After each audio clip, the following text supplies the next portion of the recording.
Judge blocks release of special counsel's report on Trump. A Florida judge temporarily blocked the release of a Department of Justice special counsel report that would detail findings from Donald Trump's classified documents case. Jack Smith led two federal probes into Trump, one on alleged attempts to overturn his 2020 election defeat and another on his alleged mishandling of classified documents. Both cases against Trump were shelved when he won re-election, but Mrs. Smith's detailed report was due to be released. On Tuesday, U.S. District Judge Aileen Cannon, who oversaw the classified documents case and controversially dismissed it last July, temporarily barred Ms. Smith or Garland from releasing, sharing, or transmitting the report.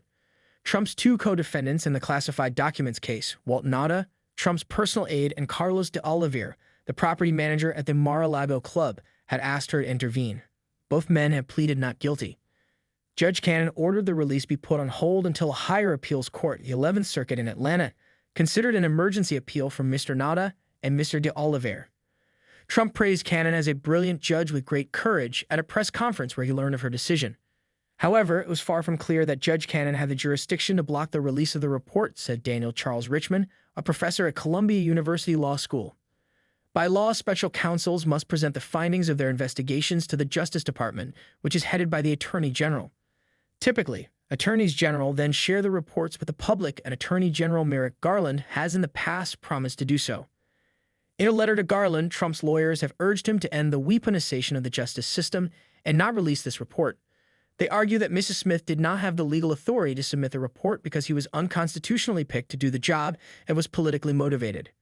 Judge Cannon ruled this summer that the special counsel was unconstitutional, a controversial decision that many legal scholars have criticized.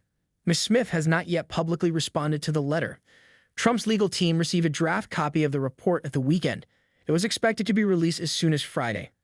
The two investigations led to criminal indictments against Trump, but both have since been dismissed, partly due to a long-standing DOJ policy not to prosecute a sitting president.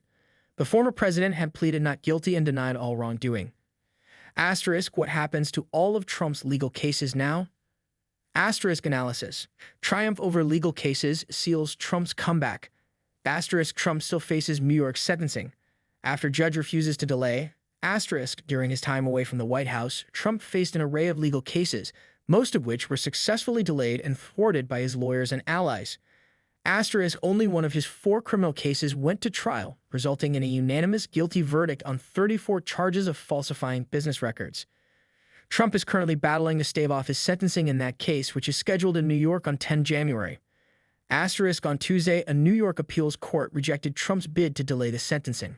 Asterisk, the administration of the Democratic president, Joe Biden, faced accusations from Trump's opponents that they'd brought federal cases against the Republican too slowly, while Trump's supporters argue that the prosecutions were politically motivated. Asterisk, one of Ms. Smith's 2 cases concerned Trump's attempts to overturn the result of the 2020 election, which he lost to Biden. Asterisk, Trump pleaded not guilty to the charges, and the case ended up in legal limbo after the Supreme Court ruled that Trump was partially immune from criminal prosecution over official acts committed while in office. Asterisk, Ms. Smith later refiled his case but wound it down after Trump's 2024 election win. He and his team are expected to resign from the Justice Department before Trump takes office.